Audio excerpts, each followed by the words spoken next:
டெல்லியில் நடந்த 45 நிமிட சந்திப்பு தான் இந்த விவாதத்துடைய தலைப்பு. பிரதமர் நரேந்திர மோடியை முதலமைச்சர் ஸ்டாலின் சந்தித்து பேசியிருக்கிறார். இந்த நீண்ட சந்திப்பில் முக்கியமாக தமிழ்நாட்டுடைய முக்கியமான 3 பிரச்சனைகள் எடுத்துரைக்கப்பட்டிருப்பதாக கூறியிருக்கிறார். மெட்ரோ ரயில் திட்டத்துக்கு நிதி மற்றும் இந்த சமக்ர சிக்ஷா திட்டத்துக்கு நிதி ஒதுக்கீடு மற்றும் மீனவர் பிரச்சனை, இவை முக்கியமாக பேசப்பட்டிருக்கிறது. அதை தாண்டி நிறைய விஷயங்கள் இயல்பாக 2 அரசியல் தலைவர்கள் பேசும்பொழுது சந்திக்கும் பொழுது பேசப்பட்டிருக்கும். அதுபோல மிஸ்ஸஸ் சோனியா காந்தியையும் சந்தித்திருக்கிறார் தமிழ்நாடு முதலமைச்சர். இந்த சந்திப்புகள் பற்றி நிறைய கேள்விகள் எழுந்திருக்க விரிவாக விவாதிக்க இருக்கின்றோம். நிகழ்ச்சியில் நம்முடைய இணையக்கூடிய விருந்தினர்கள் அரங்கத்தில் திரு காரை செல்வராஜ் மதிமுகவின் சார்பாக, திமுகவின் சார்பாக டாக்டர் சஃபி சுலைமான் மற்றும் வலதுசாரி சிந்தனையாளர் திரு ரவிச்சந்திரன் மற்றும் திரு பேராசிரியர் டாக்டர் ஆசீர்வாதம் ஆச்சாரி அவர்களும் நம்முடைய இணைய இருக்கிறார்கள். டாக்டர் ஆச்சாரி வணக்கம். இந்த மகிழ்ச்சியான சந்திப்பை பயனுள்ள சந்திப்பா பிரதமர் மாத்துவார் தானே? வணக்கம் ஹரிஹரன். முதல்வர் திரு மு.க. ஸ்டாலின் அவர் தன்னுடைய வாயாலேயே இந்த சந்திப்பு இனிமையான ஒரு சந்திப்பு, 45 நிமிடங்கள் தொடர்ந்த ஒரு சந்திப்பு அப்படின்னு சொல்லியிருக்காரு. அதே போல பிரதமர் நரேந்திர மோடி அவர்கள் தன்னுடைய அந்த 3 கோரிக்கைகளையும் கனிவுடன் பரிசீலிப்பதாகவும் சொல்லியிருக்கிறார் அப்படின்னு சொல்லியிருக்காரு. இப்போ இது பிரைம் மினிஸ்டர் அவர் பார்த்தது எங்களுக்கும் சந்தோஷம். ஏன்னா தமிழ்நாடு வளர்ச்சி அடையணும், தமிழ்நாட்டில் உள்ள பிரச்சனைகளுக்கு ஒரு தீர்வு காண வேண்டும். அதுல பாஜக மற்றும் மத்திய அரசு முழு மூச்சோடு செயல்பட்டு கொண்டு உள்ளது. இங்க ஒரு மத்திய அரசு மாநில அரசு இடையில ஒரு டிவைடு இல்லாம அவர் பிரதமரை பார்த்தது நல்லதா தான் நாங்க பாக்குறோம். அதே சமயம் அவர் எழுப்பி இருக்கிற அந்த 3 பிரச்சனைகளுக்கும் தீர்வு காண்பது 2 பேரும் சேர்ந்து உட்கார்ந்து பேச வேண்டிய விஷயங்கள். இப்ப எடுத்தோன்னே என்னுடைய முதல் கருத்தாவே நான் மாணவர்களுடைய எதிர்காலத்தை பத்தி நான் சொல்ல விரும்புகிறேன். அதுல நிதி கொடுக்க மாட்டேங்கிறீங்க இல்ல, அங்குதான் அதுல ஒரு முக்கியமான பிரச்சனை நான் என்ன நினைக்கிறேன் அப்படின்னா, முதல்வருக்கு புரிதல் இல்லை அல்லது அங்கு உள்ள தமிழ்நாடு அரசு அதிகாரிகள் அவரை திசை திருப்புகிறார்கள் அப்படின்னு நான் பாக்குறேன். ஏன்னா இந்த தேசிய கல்விக் கொள்கை, அதிலும் குறிப்பாக நான் RSS சார்பாக இந்த தேசிய கல்விக் கொள்கையோட இம்ப்ளிமெண்டேஷனுடைய அந்த பணிகள்ல நான் ஈடுபட்டிருக்கேன். RSS சார்பாக தேசிய கல்விக் கொள்கையுடைய அந்த இம்ப்ளிமெண்டேஷன் பார்ட்ல நான் இது RSS அஜெண்டா தானோ? இல்ல, நான் RSSல இருக்கிறதுனால சொல்றேன். எல்லாருமே பாஜக இருக்கிறவங்க, RSSல இருக்கிறவங்க எல்லாருமே, நான் ஒரு பேராசிரியர் என்ற முறையிலையும் நான் அதுல இன்வால்வ். ஸோ அதுக்காக நேரடியாக RSS அஜெண்டா கிடையாது. ஆனா அதுல ஒரு முக்கியமான விஷயம் என்ன அப்படின்னு பார்க்கணும்னா, இந்த மும்மொழி கொள்கை அப்படின்னு அவர் சொல்லிட்டு இருக்காரு. அதிலும் குறிப்பாக அவருடைய அந்த மெமரண்டத்திலையும் பேசியிருந்தாரு. 8ல அபிஷியல் லாங்குவேஜ் ஆக்ட் அவர் ஒர்க் பண்றாரு. தயவு செய்து நான் அவர்கிட்ட கேட்டுக்கிறது எல்லாமே அந்த தேசிய கல்விக் கொள்கையில பேசிக்கா பிரச்சனை இங்க வந்துச்சுன்னா PM ஸ்ரீ நாங்க ஏற்றுக்கிறோம் அப்படின்னு அங்க உள்ள சீஃப் செக்ரட்டரி கடிதம் இருக்கிறாரு.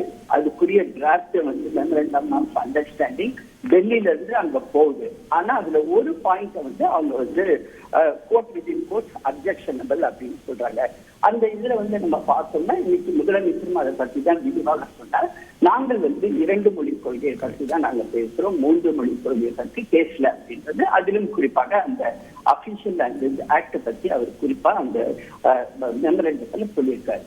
நான் சொல்றது எல்லாமே இந்த நம்மளுடைய தம்பி டிவி வழியாக இந்த ப்ரோக்ராமை பார்த்துட்டு இருக்கிற அரசு அதிகாரிகள், பள்ளி கல்வித்துறையை சேர்ந்த அதிகாரிகள், அமைச்சர்கள் எல்லாருக்கும் ஒன்று சொல்றேன்.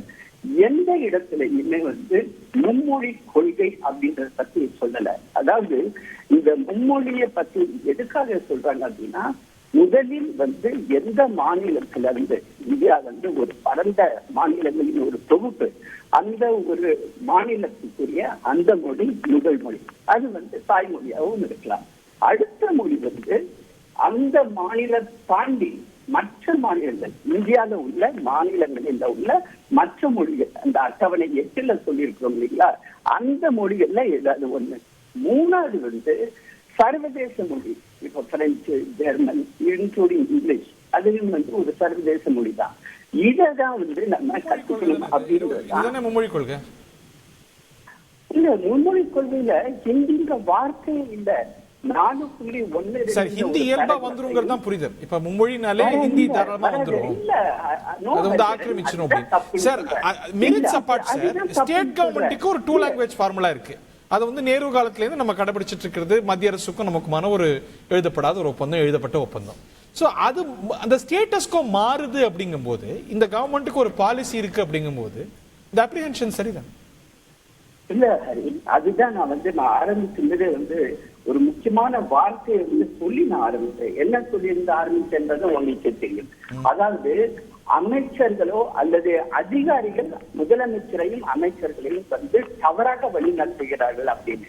இந்த அபிஷியல் லாங்குவேஜ் ஆக்ட்ன்றது அவர் போட் பண்ணிட்டாரு இல்லைங்களா, 1963 ஆக்ட். நான் அந்த துறையில வேலை செய்த ஒரு அதிகாரிகள் முறையில நான் சொல்றேன், இந்த சட்டமானது அபிஷியல் லாங்குவேஜ்னா அலுவல் மொழியான அந்த சட்டமானது அலுவல் நிகழ்த்துவதற்காக தான் ஒரு மாநில அரசும் ஒரு மத்திய அரசுக்கும் இடையில் ஒரு அலுவல், அதாவது அரசாங்க ரீதியாக ஒரு அலுவலை பற்றி நாம பயன்படுத்தும் போது எந்த மொழியில பேரும். ஏன்னா இப்போ ஆரம்பத்துல பிரிட்டிஷ் விட்டுட்டு போன மொழி ஆங்கில மொழி. அந்த சமயத்துல ஐபிஎஸ் ஆபீசர்கள் பயன்படுத்திய மொழி ஆங்கில மொழி.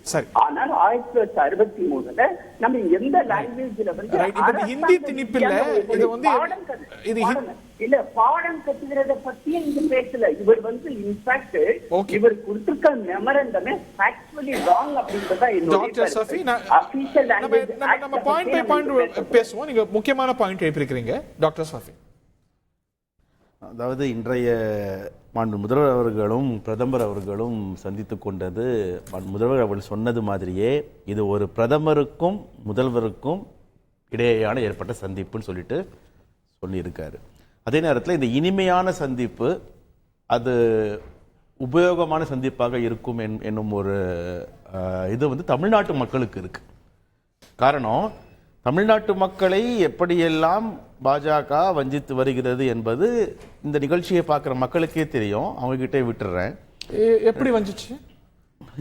இப்போ நீங்களே சொல்லிட்டு இருக்கீங்க. உங்களை இதில் இருக்கு எந்த ஃபண்ட்ஸ் எல்லாம் கொடுக்கல, எதெல்லாம் செய்யலை, நம்மளுடைய ஜிஎஸ்டி ரிட்டர்ன்ஸ் நமக்கு எவ்வளோ வந்துட்டு இருக்கு, ஜிஎஸ்டி பற்றி கேட்க போன ஆளை எப்படி மன்னிப்பு கேட்க வச்சாங்க, இது எல்லாமே தொடர்ந்து பார்த்து கொண்டு தான் இருக்கிறோம்.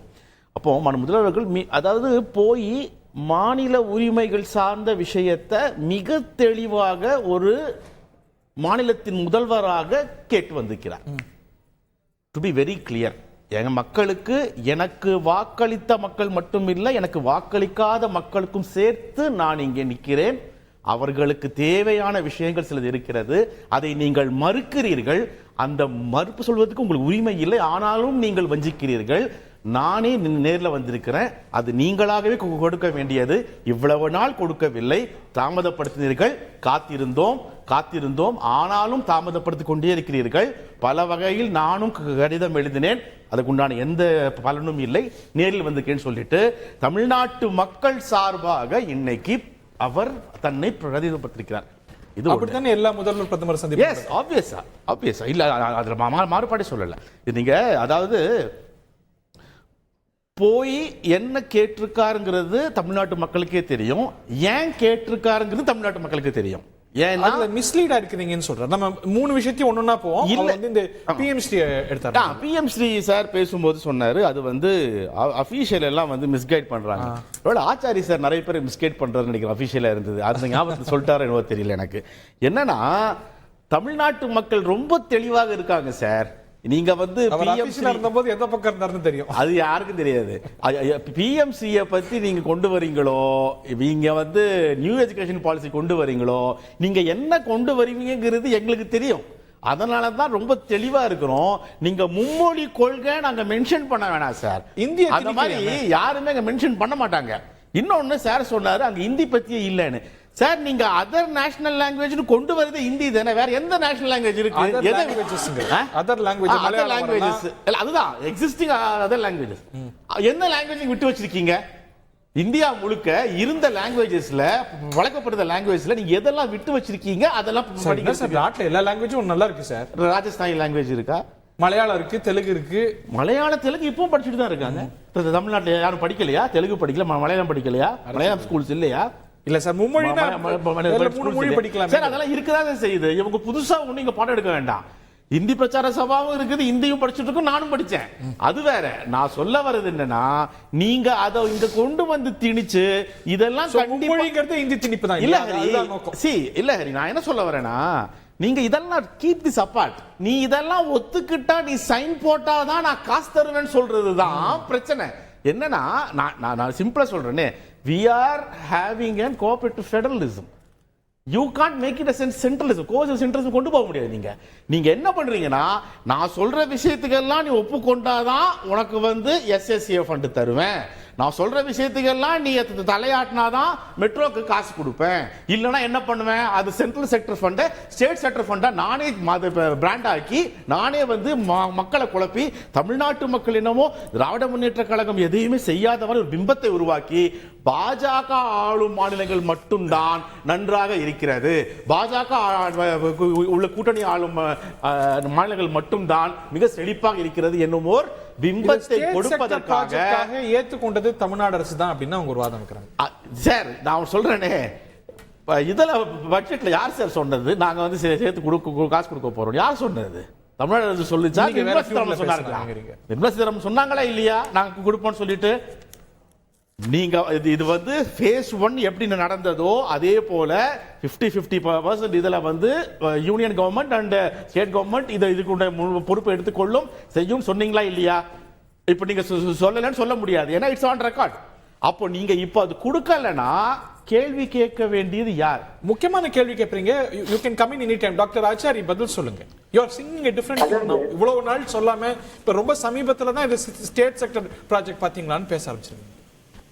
அதாவது இவ்வளவு நாளா வந்து அவங்க நீங்க சொன்னது மாதிரி வந்து அதை வந்து நாங்க ஸ்டேட் ஸ்பெசிபிக்கா ஸ்டேட் செக்டர் ஸ்கீமாவே நாங்க பண்ணிக்கிறோம் அப்படின்னு சொல்லிட்டு, அதிலும் குறிப்பாக வந்து எங்களுக்கு நீங்க உதவி பண்ணீங்கன்னா போதும், அதாவது ஜைகால இருந்து 20,196 கோடி ரூபாயும் மற்ற அமைப்புகள்ல இருந்து, அதாவது ஏடிபி AIIB இருந்து 13,398 கோடி ரூபாய் நீங்க வாங்கி கொடுத்துட்டீங்கன்னா போதும், நாங்க வந்து மீதி எல்லா பணத்தையும் போட்டு மொத்தமாக 63,246 கோடி ரூபாய்க்குரிய இந்த திட்டத்தை நாங்கள் செயல்படுத்திடுவோம்னு சொல்லிட்டு இன்னைக்கு யாரு பேக் அடிக்கிறா அதையும் நம்ம பார்க்கணும்.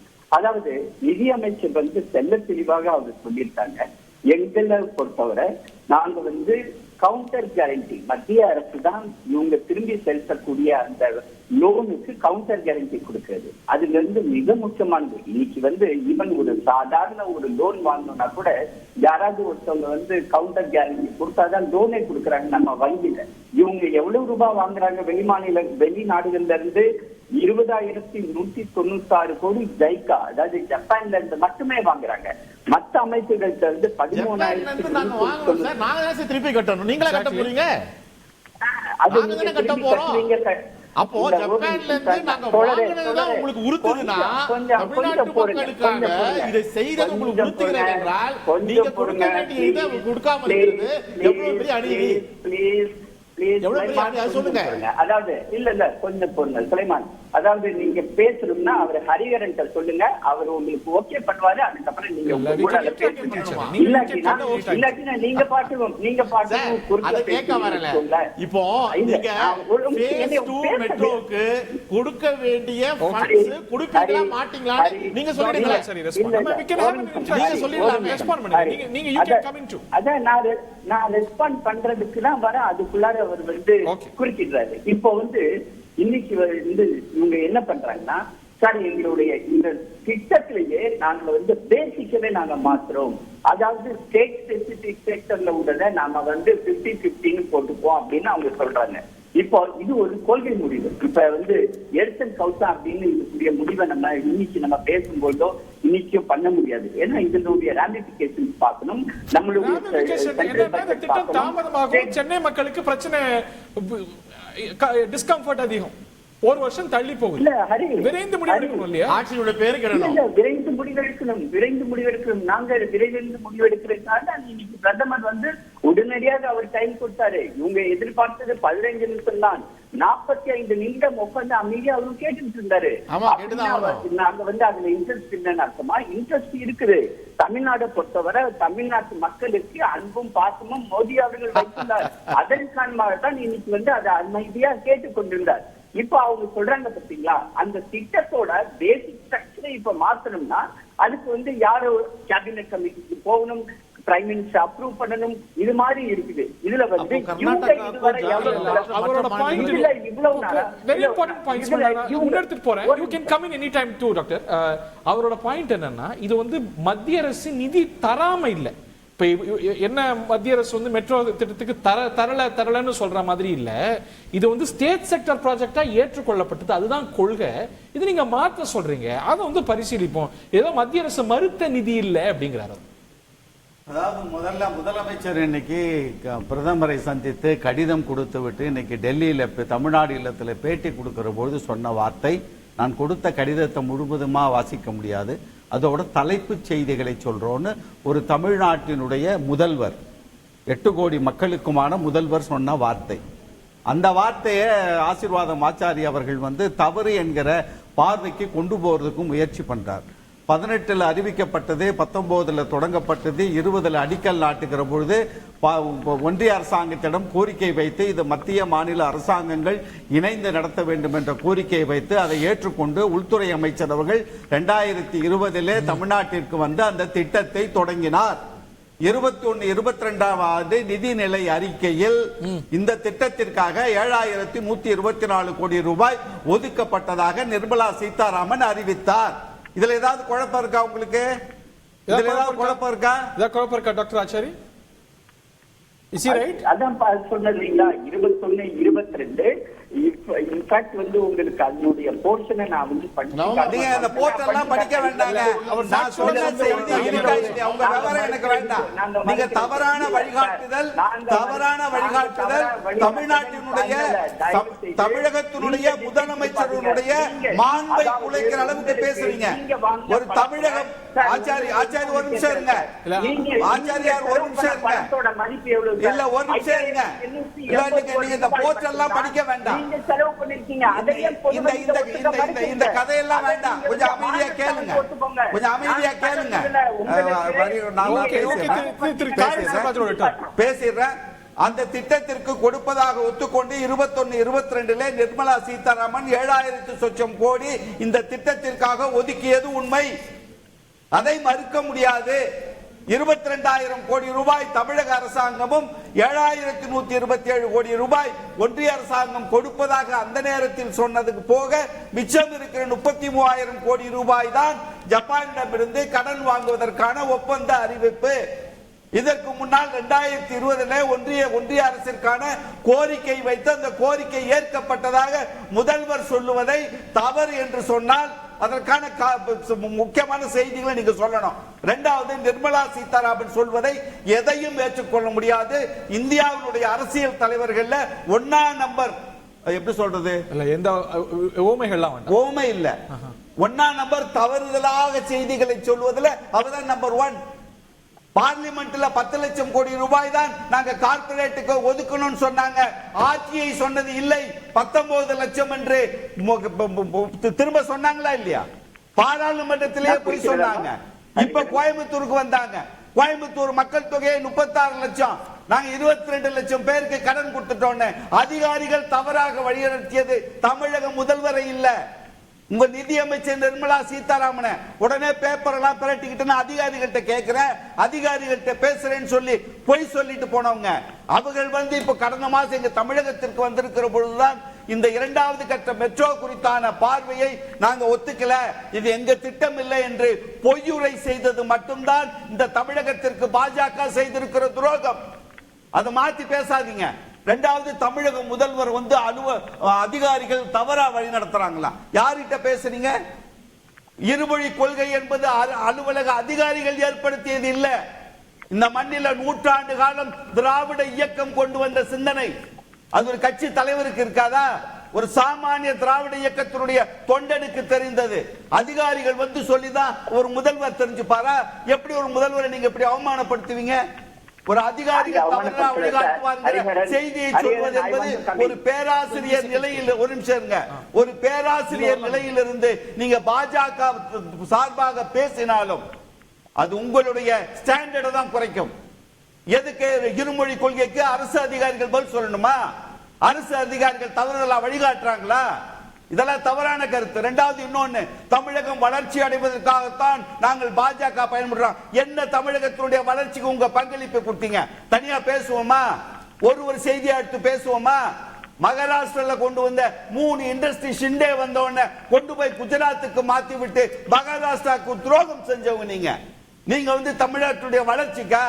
என்னைக்காவது தமிழக பிஜேபி இல்ல 4 சுவத்துக்குள்ள ஏசி குழுவுல அறிக்கையில உட்கார்ந்துகிட்டு வலதுசாரி என்று பேசுகிற சிந்தனைவாதிகள் 37,000 கோடி ரூபாய் செத்து போனவன், உடைமை இழந்தவன், தண்ணி வெள்ளத்தால் பாதிக்கப்பட்டு செத்து சுண்ணாம்பாகி போய் எல்லாத்தையும் தமிழகத்தில் இருக்கிற பெரும்பான்மையான மக்கள் இழந்து நிற்கிற பொழுது குடுங்கன்னு யாராவது ஒரு பாஜக காரன் இந்த தொலைக்காட்சி விவாதத்தில் பேசியிருப்பீங்களா?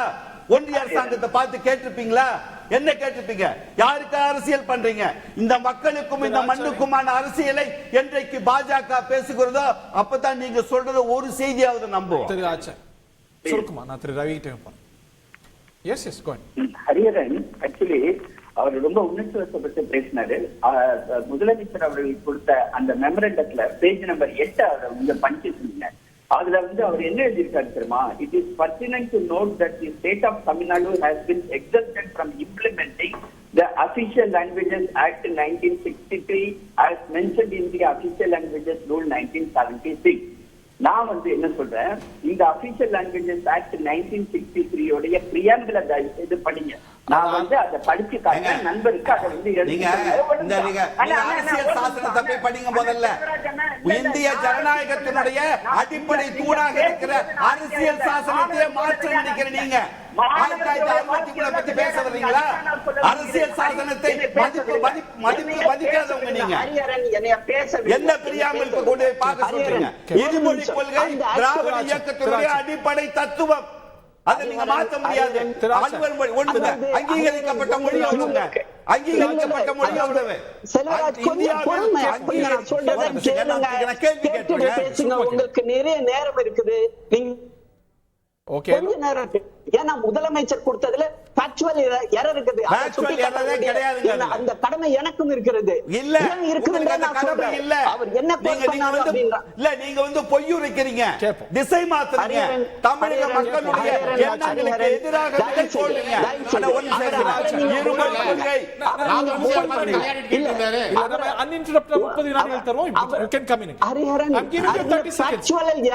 அதை கேட்கறதுக்கு ஏன் உங்களுக்கு பயம்?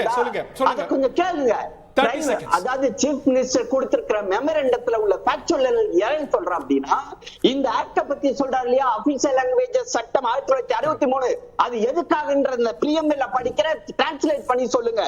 Then act to provide for the languages which may be used for the official purposes of the union, for transaction of business in parliament, for central and state acts, and for certain purposes in high courts, be it enacted by parliament in 14th year of the Republic of India. இதனுடைய அர்த்தத்தை அவருக்கு சொல்லுங்க. இங்க பிள்ளைங்க படிக்கக்கூடிய language பத்தி எங்கமே ஆச்சாரியார் மரியாதைக்குரிய ஆச்சாரியார் ஒரு ஓபன் சேலஞ்ச் கொடுக்கிறேன். அந்த ஃபேக்சுவல் எரரை திருத்துங்க.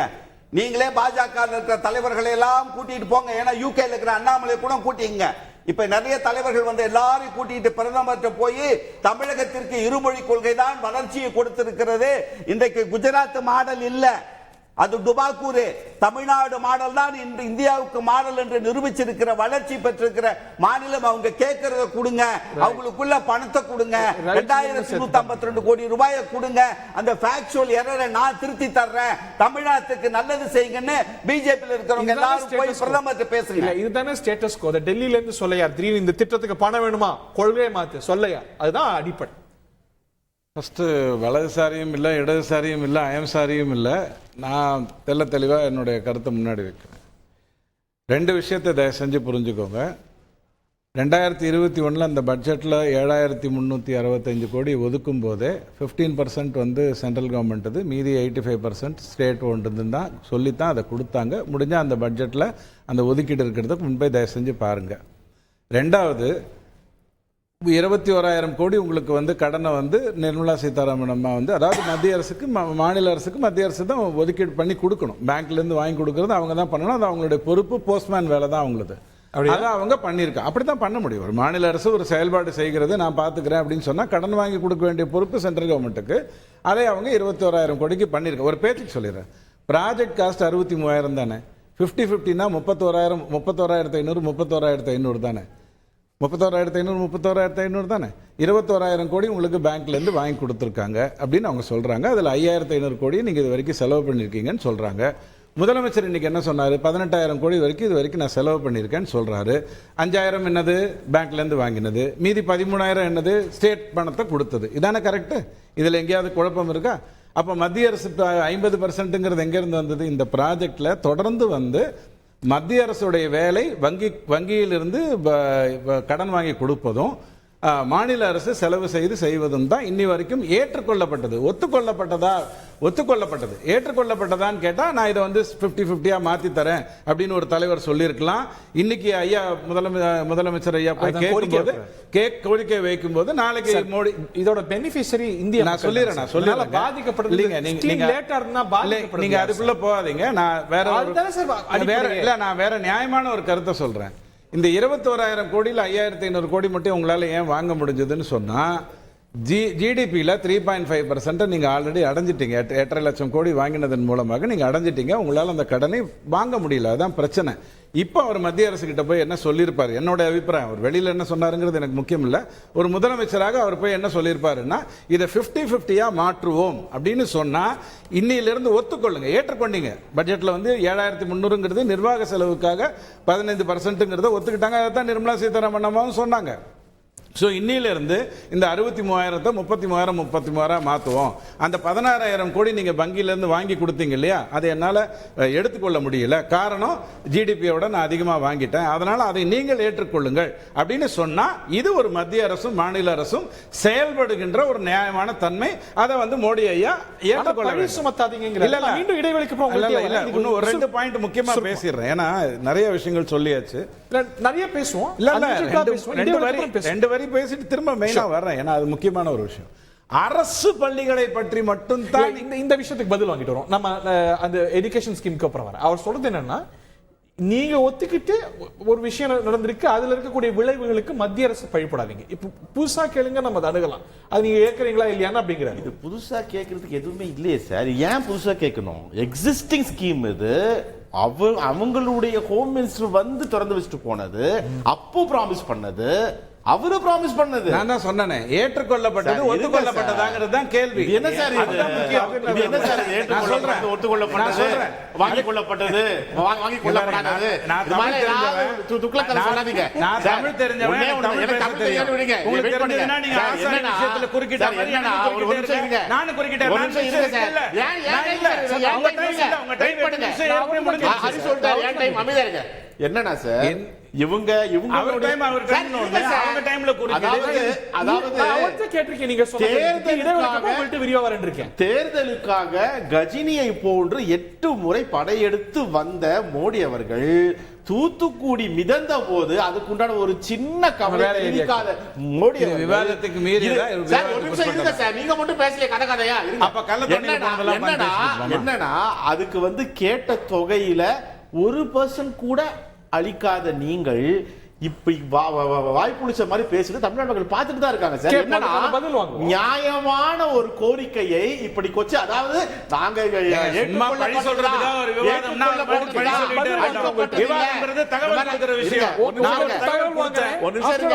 தகவல் பத்தி தெரியும் எனக்கு. திரு ரவிச்சந்திரன் முதலமைச்சர் வந்து மீனவர் பிரச்சனையோட துயரத்தை வலியுறுத்தி சொல்லியிருக்காரு. மத்திய அரசு கனிவா பார்க்கணும் தானே, எவ்வளவு நாளா திறந்துட்டு இருக்கு துயரம்? இல்லை, எனக்கு கருணாநிதி ஐயா சட்டமன்றத்தில் சொன்னது ஞாபகம் இருக்குது. மீனவர்கள் கொஞ்சம் பேராசையோடு எல்லை தாண்டி போகும்போது சில பிரச்சனைகள் வருகிறது அப்படிங்கிறத அவர் சொன்ன காலகட்டம். இல்லை அவர் சொன்ன காலகட்டத்தில் காணாமல் போயிடுவாங்க. மீனவர்கள் காணாம போயிடுவாங்க, கைது செய்யப்படுவாங்க, படகுகள் எடுத்துக்கொள்ளப்படும். அதெல்லாம் மோசமா நடந்துட்டு இருந்த ஒரு காலகட்டம். இந்த 10-11 வருஷமா நீங்க பாத்தீங்கன்னா கைது செய்யப்படுகிறார்கள், படகுகளை கைப்பற்றுகிறார்கள் அப்படிங்கிறது தான் நடந்திருக்கு. முதலமைச்சரே உங்களுக்கு சொல்லியிருக்கிறது வந்து இத்தனை பேர் 140 பேர் அப்படிங்கிற அடிப்படையில் உங்களுக்கு சொல்லியிருக்காரு.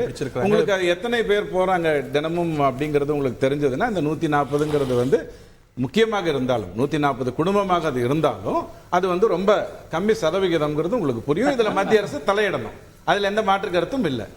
நான் என்னுடைய வார்த்தைகளை ரொம்ப ஜாக்கிரதையா பயன்படுத்துவேன். இப்ப இருக்காங்க. ஆமா ஆமா, அது தொடர்ந்துகிட்டே இருக்கு இந்த கதை. இங்க பாருங்க, இப்ப என்ன மீட்கிறது இலங்கைக்கு என்ன தெளிவா தெரிஞ்சிருக்கு அப்படின்னா, உன் இஷ்டத்துக்கெல்லாம் நீ ஆட முடியாது, நான் வந்து எல்லை தாண்டி வந்துட்டேன்னு சொல்லி நீ இஷ்டத்துக்கெல்லாம் ஆட முடியாது, ஒழுக்கமா இருக்கிற வேலையை பாருங்கிறத தெல்ல தெளிவா சொல்லி, அதனால அந்த 140 பேருங்கிறதோட அது நிக்குது. மீட்டு தந்துருவேன் நீங்களே என்னாச்சு? அது அப்புறம் பாத்து இல்ல அது எலெக்ஷன்ல சொன்னீங்க, ஏன் அப்புறம் பார்க்கலாம். இங்க பாருங்க, அது அப்படி பேசினா அப்புறம் நான் நீட்டுக்கு வருவேன். அப்புறம் நிறைய இப்ப மீனவர் பிரச்சனை பத்தி மீனவர் பிரச்சனையை பத்தி பேசும்போது கச்சத்தீவை பேசாதீங்க, அது அண்ணாமலையிடம் கொடுக்கப்பட்டிருக்கிறது. அது அவர் வந்து எடுத்து கச்சத்தீவை பத்தி பேசியிருக்கிறீங்க, அதுக்கப்புறம் ஒண்ணுமே நான் பேசியிருக்கேன். நாங்க எல்லாருமே பேசியிருக்கோம். ஏன் பேசினா போதுமா? செயல்படுற இடத்துல மத்திய அரசு இருக்கா? ஒரு ஃபேக்ட் கரெக்ஷனை நாங்க பண்ணோம். என்ன பண்ணோம் அப்படின்னா, கச்சத்தீவை பற்றி ஜெயலலிதா அம்மா சொன்னாங்க சட்டசபையில, பேசுறதுக்கு உங்களுக்கு அருகதையே கிடையாதுன்னு சொல்லி அவங்க பாயிண்ட்ஸ் எல்லாம் சொன்னாங்க. நீங்க குற்றம் சாட்டலாம், கச்சத்தீவை வந்து கச்சத்தீவை அநியாயமா எலெக்ஷன் ஃபுல்லா பேசிட்டு அதுக்கப்புறம் ஒரு வரி இலங்கை அரசு கிட்ட பேசவே இல்லை. இங்க பாருங்க, அண்ணாமலை வந்து போன 1.5 வருடத்துக்கு முன்னாடி அங்க போய் பேசிட்டு வந்தாரு. அன்னைக்கு இருந்த இலங்கை சூழ்நிலை வந்து அதனுடைய பொருளாதாரமே அடிப்படையில் அதிபர் கடந்த வாரம் கொடுத்த பேட்டியில கச்சத்தீவை பத்தி இந்தியா சார்பா என்கிட்ட யாரும் பேசல, அதிகாரப்பூர்வமா எந்த பேச்சும் பேசல, வெறும் எலெக்ஷன்ல பேசுறதுக்கு தான் கச்சத்தீவு. இல்ல எலெக்ஷனுக்காக தான் அந்த கச்சத்தீவு பிரச்சனை வந்தது. எலெக்ஷனுக்காக தான் அந்த கச்சத்தீவு பிரச்சனையே வந்தது. இப்ப நான் திசை மாற்ற விரும்பல, ஏன்னா முதலமைச்சருடைய கோரிக்கையில அது இல்ல. நான் வந்து விவாத தலைப்புக்குள்ள வந்தேன். இல்ல சார், மீனவர் பிரச்சனையில கச்சத்தீவு மீட்பு அப்படிங்கிறது வந்து அநியாயமா தாரைவாக்கப்பட்டது, மீட்போம் அப்படின்னு எலெக்ஷன்ல பேசிட்டு ஒரு வரி இலங்கைட்ட பேசலன்னா என்ன அர்த்தம்? இங்க பாருங்க, கச்சத்தீவை பற்றி இன்னைக்கு முதலமைச்சர் போய் பேசல. அவர் வந்து இந்த அணை கட்டுவதை, கர்நாடக அணை கட்டுவதை பற்றியும் அவர் பேசல, காவிரி நீர் பங்கீட்டை பற்றியும் அவர் பேசல. நான் இந்த விவாத தலைப்புக்குள்ள வர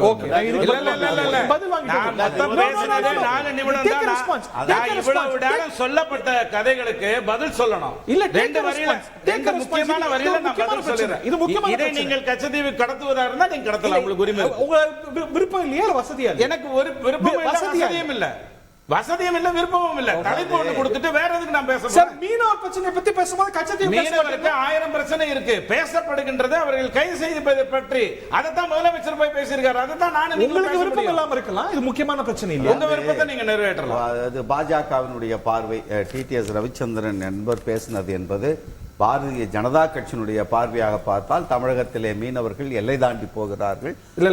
அவரோட கருத்து இல்ல, அவர் வலதுசாரி சிந்தனையாளர், வலதுசாரி சிந்தனையாளர் என்ற நிலையில் இருந்து பாஜகவினுடைய ஆதரவு நிலையில் பேசக்கூடியவருடைய பதிவு. எல்லை தாண்டி போனா அப்படிதான் பண்ணுவாங்கன்னு இதுக்கு மேல சம்பந்தமா அவர்கிட்ட பேசுறதுக்கு ஒண்ணு இல்ல. 2 விஷயத்த சொல்லிடுற முக்கியமான விஷயம். இந்த கச்சத்தீவு குறித்து நீங்க பேசுகிற பொழுது, நீங்க கடந்த வாரம் 7:30 to 8 ஒரு அரை மணி நேரம் முன்னாள் ஜனாதிபதி கிட்ட நீங்க எடுத்த பேட்டியை கவனிச்சேன். அவர் 2 விஷயங்களை சொன்னார். நீ கச்சத்தீவு குறித்து பேசுனா நான் காஷ்மீர் குறித்து இந்தியாவுடைய நிலைப்பாடை பேசுவேன்னு உங்கள்கிட்ட சொன்னார். யாரும் எங்கள்கிட்ட இந்தியாவிலிருந்து கச்சத்தீவு குறித்து இதுவரையில் பேசவில்லை என்கிற ரொம்ப வெளிப்படையாக சொன்னார். அப்படிலாம் இல்ல, முதலமைச்சர் சொன்னாங்கதெல்லாம் தவறான செய்தி. 2வது வந்து அந்த காலத்துல வந்து மீனவர்களை கைது பண்ணாங்க, இந்த காலத்துல யாரையும் சுட்டுக் கொள்ளல, கைது பண்ணலன்னு சொல்லும் போது ஒரே ஒரு புள்ளிவிவரத்தை சொல்லிடுறேன். 2 அரசுகளுடைய நிலைப்பாடு. காங்கிரஸ் 2004 இருந்து 2014 வரைக்கும் இருக்கிற பொழுது இலங்கையினுடைய ஆளுங்கட்சி யார், அந்த ஆளுங்கட்சியினுடைய ஆதரவு நிலை என்ன, எத்தனை நாடுகள் அந்த இலங்கையை ஆதரித்து நின்றது, 89 பேர் செத்துருக்காங்க, இல்லைன்னு சொல்லல. நான் சொல்றேன் 1991 இருந்து நான் சொல்றேன் 1991 இருந்து 2014 வரைக்கும் 89 பேர் சுட்டுக் கொல்லப்பட்டிருக்கிறார்கள், 210 பேர் காயம் அடைஞ்சிருக்காங்க. 2004 இருந்து 14 வரைக்கும் 7357 கைதுகள் நடந்திருக்கிறது. இந்த 10 ஆண்டுகளில் 4347 கைதுகள் நடந்திருக்கிறது. ஏற்கனவே சுட்டு கொண்ட மாதிரி ஒருத்தர் சுட்டு கொண்டாங்க செத்து போயிருவாங்க. அவன் உடைமைகளை எல்லாம் புடுங்கி அவனை மொட்டை அடிச்சு 5 கோடி ஃபைன் கட்டு 10 கோடி ஃபைன் கட்டுன்னு சொல்லி ஆயிரக்கணக்கான போட்டுகளை பிடிச்சு வச்சு அவ வாழ்வாதாரத்தை அழித்து குடும்பத்தை நடுத்தருவுக்கு கொண்டு வந்து வச்சது என்பது நாங்க யாரும் சுட்டுக் கொள்ளல. வாழ்வாதாரத்தை இழந்திருக்கிறார்கள் மீனவர்கள். ரெண்டு பிரச்சனை எழுப்பியிருக்கீங்க. அதுக்கு பதில் சொல்ல வேண்டிய கடமை இருக்கு. மொத்தம் 3 நிமிஷத்துக்குள்ள அத்தனை எல்லாம் சொல்ல முடியாது. ஒரு விஷயத்துக்கு தெளிவா வருவோம். 65,000 கோடிங்கிறது 63,000 கோடிங்கிறது ஃபேஸ் 2 மெட்ரோ. அதை 50-50 நீங்கள் கொண்டு வாருங்கள் என்று முதலமைச்சர் அவர்கள் இன்று மோடி அவர்களிடம் சொல்லியிருந்தார். அதை ஏற்க வேண்டிய பொறுப்பு மோடி ஐயாது. அது 2020 நேற்றை வரைக்கும் பேசுறதெல்லாம் என்னன்னா அமித்ஷா சொல்லிட்டு பாருங்க, இது பாருங்க, யார் வேண்டாலும் வந்து எதை பாருங்க, ஜிஓ ஆனாதான் ஒரு விஷயமே தவிர இது கல்யாண மண்டபத்தில் சாராயம் விற்கலாம்னு சொல்லிட்டு மாத்திர விஷயம் இல்ல. இது நம்ம வந்து ஜிஓல வந்தாதான் பிரச்சனை. இல்லாம மாத்திர முடியும் பாருங்க. அம்பானி கல்யாணத்துக்கு ஏர்போர்ட் ஜிஓ இல்லாம 65 ஃளைட் வர மாதிரி மாத்த முடியும் சார். உங்க அநியாயத்துக்கு ஒரு அளவு இல்லையா சார்? மக்கள் பாத்துட்டு இருக்காங்க சார். மக்கள் பாத்துட்டு இருக்காங்க சார். குறுக்கிடுவது தான் விவாதம்னா நீங்க தான் சொன்னீங்க. பள்ளி விஷயத்துக்கு வருவோமா? கல்வி விஷயத்துக்கு வருவோம். நல்லா புரிஞ்சுக்கோங்க, நாம பேசுறது வந்து அரசு பள்ளிகளை பற்றி மட்டும் தான். இந்தி பிரசாத் சபால எத்தனை பேர் படிக்கிறாங்க, கேரளா சமாஜத்தில் எத்தனை பேர் மலையாளம் படிக்கிறாங்கிறதெல்லாம் இங்க பேசல. அரசு பள்ளியை பற்றி பேசுகிறோம்.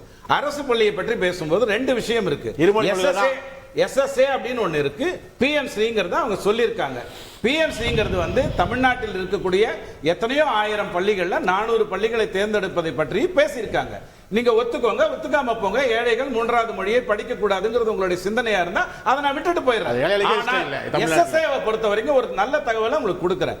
ஏப்ரல்ல ஒரு இது நடந்தது, ஒரு அமைப்பு ரீதியான விவாதம் நடந்தது இந்தியா பூரா இருக்கக்கூடிய மாநில ரீதியான பிரதிநிதிகளோடு.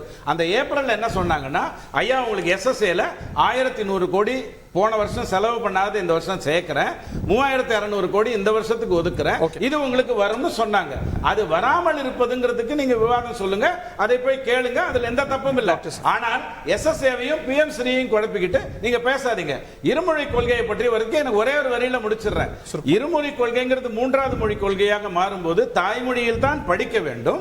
ஆங்கிலத்தை நீங்க தேர்ந்தெடுத்துக்கோங்க. 3வது மொழிங்கிறது அந்தந்த பார்டர்ல இருக்கிற, நெல்லூர் பார்டர்ல இருக்கிறவங்க தெலுங்கு படிக்கிறதும், கேரளா பார்டர்ல இருக்கிறவங்க மலையாளம் படிக்கிறதும் 3வது மொழியாக அரசு பள்ளிகளில், கான்வென்ட் பத்தி எல்லாம் எவனும் பேசல, அரசு பள்ளிகளில் கொண்டு வாங்க அப்படின்னு சொல்றோம். இது தப்பு அப்படின்னா அதை தொடர்ந்து பிஜேபி.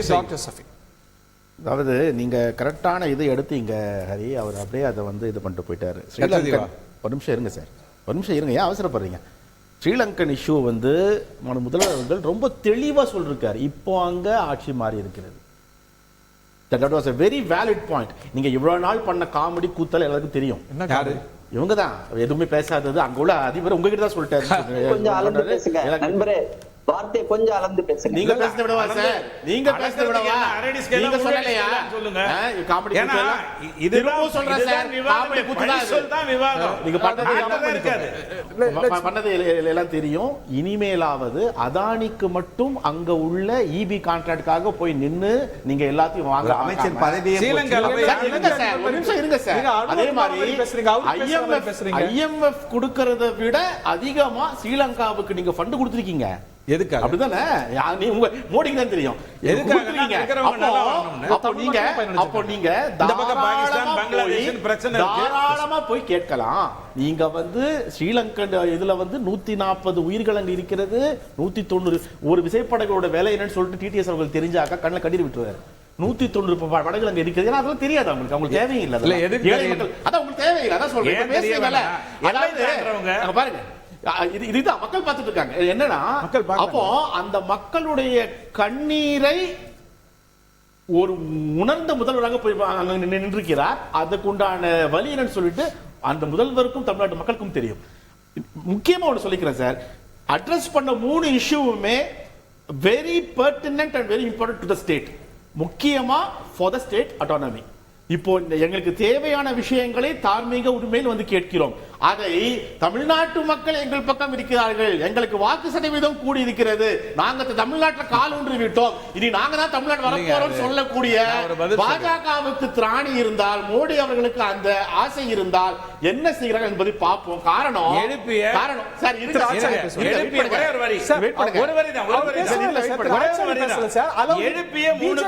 பிஜேபி பேசுறோம். எழுப்பிய 3 பிரச்சனையில ஒரு பிரச்சனைக்கு அடுத்த மாசம் சந்திப்புல பேசுறேன்னு சொல்லிருக்காரு. என்ன வேணும்? இல்ல இன்னொன்னு அடுத்த மாசம் சந்திப்புல பேச போறேன்னு சொல்லிட்டாரு. ஜூலை மாசம் அடுத்த மாசம் 4 நாள் தானே. ஜூலை மாசம் 2024ல பாஜக சார்ந்த முதலமைச்சர்களுடைய கான்க்ளேவ் நடந்தது.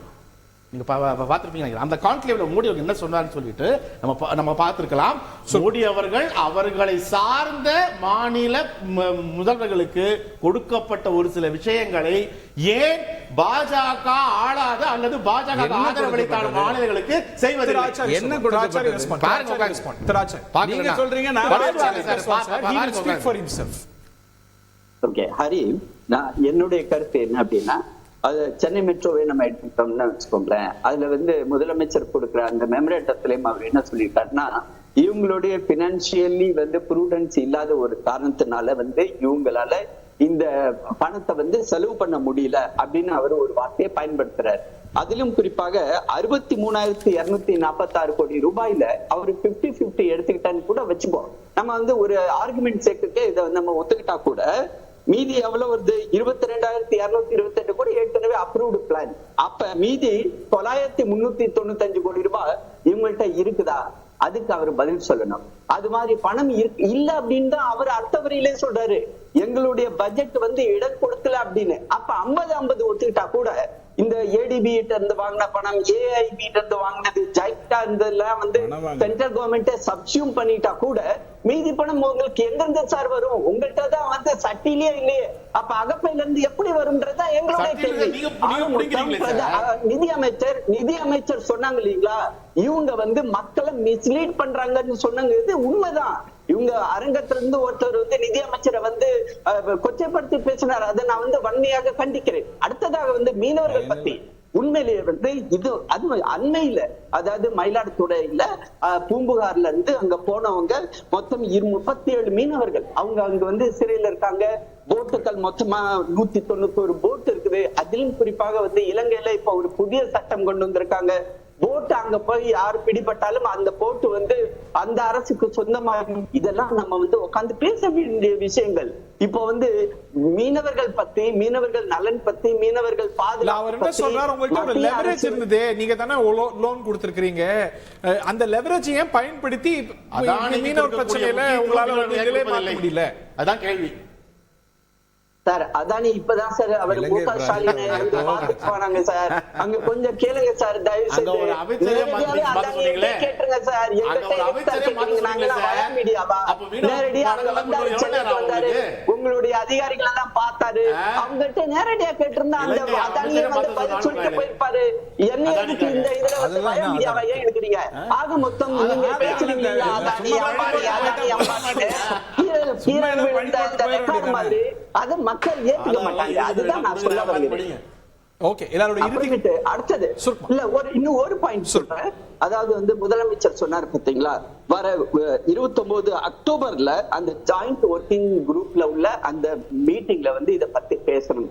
மீனவர்கள் நலனுக்கு வந்து பிரதமர் நரேந்திர மோடி மாதிரி கடந்த 10 வருடங்கள்ல நல்ல திட்டங்கள் கொண்டு வந்து மக்களுக்கு, மீனவர்கள் குறிப்பாக மீனவர்களோட பாதுகாப்புக்கு செஞ்சது எந்த ஒரு பிரதமருமே கிடையாது. அதையும் நம்ம வந்து ஆன் ரெக்கார்ட் சொல்லி ஆகணும்.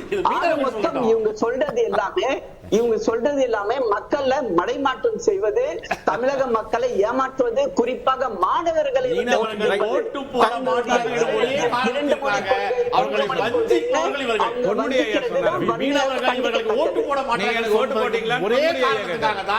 நீங்கள் இதுவரை தமிழக மீனவர்களுடைய எந்த விஷயமும் காது கேட்பதில்லை.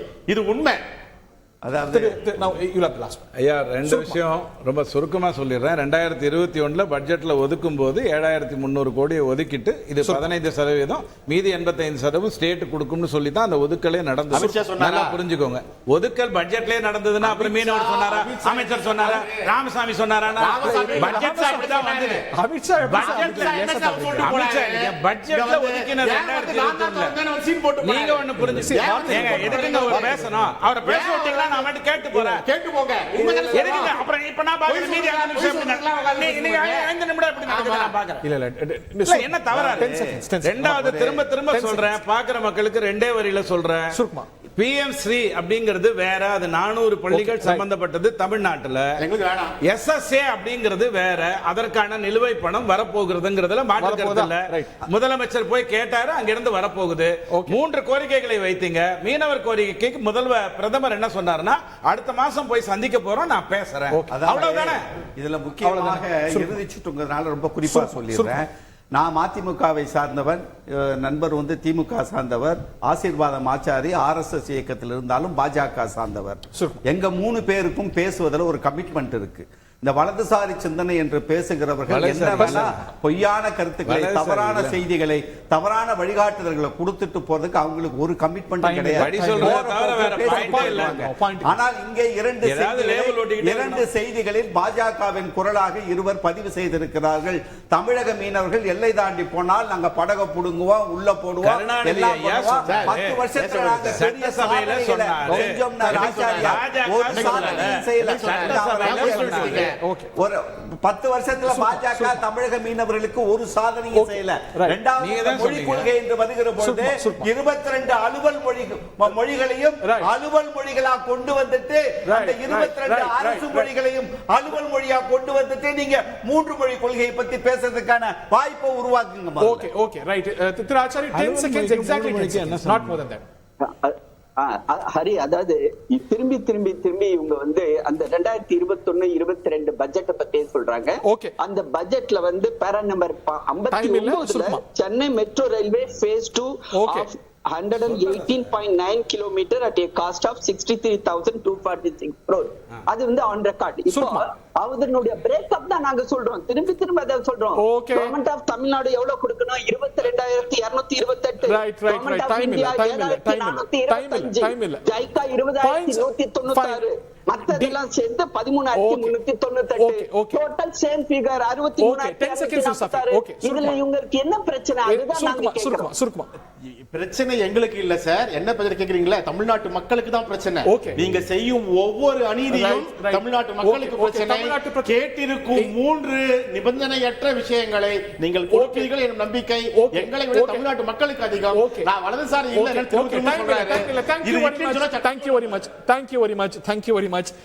இந்த சந்திப்பு பயனுள்ள சந்திப்பாக தமிழ்நாட்டு மக்களுக்கு நல்ல விளைவுகளை தரட்டும். நன்றி, வணக்கம்.